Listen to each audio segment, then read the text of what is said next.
What is up, humans of the cardboard? Welcome back to Just Nuts, guys. Today we've got the final, well, I guess not technically the final card revealed here for deck build pack grand creators, but it is the final card of the three archetypes. We know we're still going to get the new spell card for Inzectors, but that's probably going to be the TCG exclusive version, so we probably won't have that actually revealed for at least another month from now. But obviously we will keep tabs on that. I'll bring you a video when that card actually gets revealed. But for today we have our final Exorsister card. We just recently got the final Brave token and Punk card, and so let's get into it. It's a quick play spell, which is always a good sign. It's like the most powerful kind of card that exists in Yu-Gi-Oh!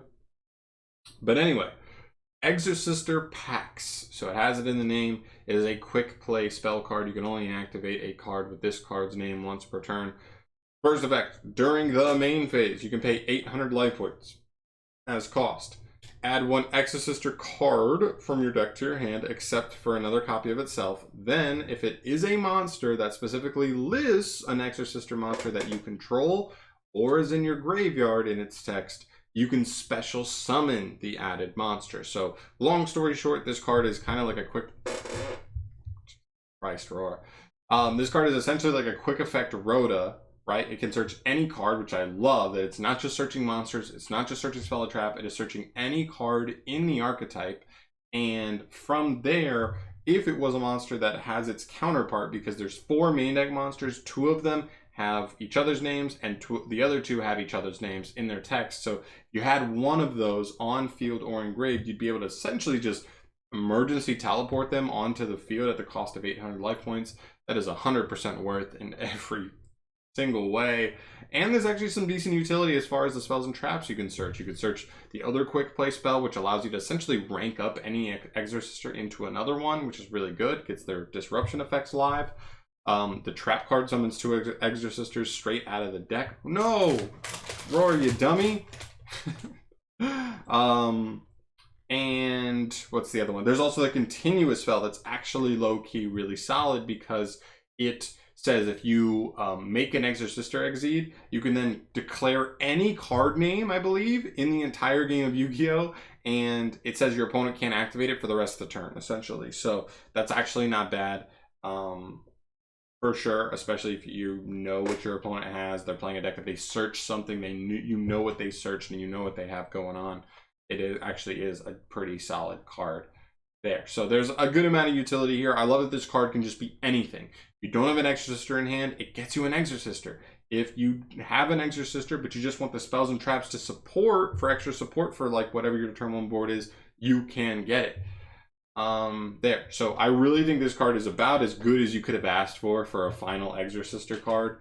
I think the only weakness of this archetype is probably the fact that the main deck monsters don't have powerful first effects. I think their second effects are powerful, and some people have been bashing these second effects, like, I hate archetypes that are fully reliant on the opponent, and it's like decently amount reliant on your opponent, but it's not fully. The quick play spell can get you into your Exceed monsters. The trap just summons 2 Exorcisters out of the deck, and that does rely on your opponent, but at least it gives you 2 bodies, which means your opponent can't just normal summon, beat over 1, and then be free to play. You'd still would have another one that they would at least make live if they tried to move anything engraved. So long story short, I think this is the best archetype out of the 3. And I don't think it's that close.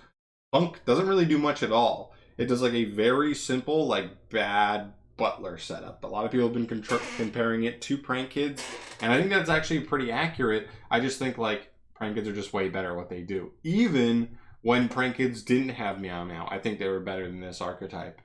And we also have Brave token, which really doesn't do much at all. I think that's their biggest problem.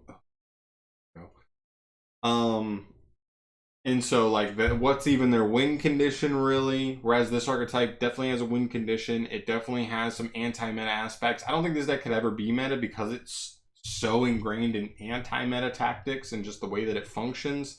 But it is still a really cool deck, and it doesn't just lose to the simple just like normal summon beat over tactics, because you have the trap that can just summon 2 Exorcisters from deck. You have this card which guaranteed sets you up to be able to play around that. You have the other quick play spell which allows you to rank up on your opponent's turn, which you can do in the battle phase just to play around them.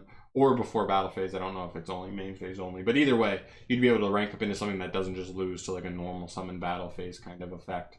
And then the continuous spell is also really nice, and the fact that you can just make, if you can just make the rank, the main rank 4, it searches you a spell or trap that could search you the other one, the other quick play, and then that card gives you the ability to rank up on your opponent's turn and get a different disruption effect. So even just making a generic rank 4 gets you into disruption that doesn't lose to like a normal summon beat over kind of tactic. So I honestly think the archetype's pretty decent. This is the only one I'm actually super interested in at this point. Obviously, we'll see. You never know when Konami's going to make like an insanely busted support card for the other ones. But at this point, I'm rolling with the waifus. I'm rolling with the demon slaying waifus right now. And we'll see where we end up going. So that's going to do it for me here today, guys. Thank you so much for watching. As always, let me know in the comment section down below your thoughts on the 3 archetypes overall. Specifically this one, because obviously this video is all based around this card. But which one is your favorite going into this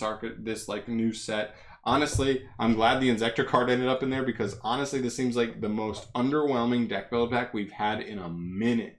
So I'm glad that the Inzektor thing is in there, because it's going to add some much needed value to a set like this. So let me know your thoughts down below. My pick is the Exorcisters by far, and it's not that close. But I want to hear your thoughts. Thank you so much for watching. I'll catch you in the next video. Peace.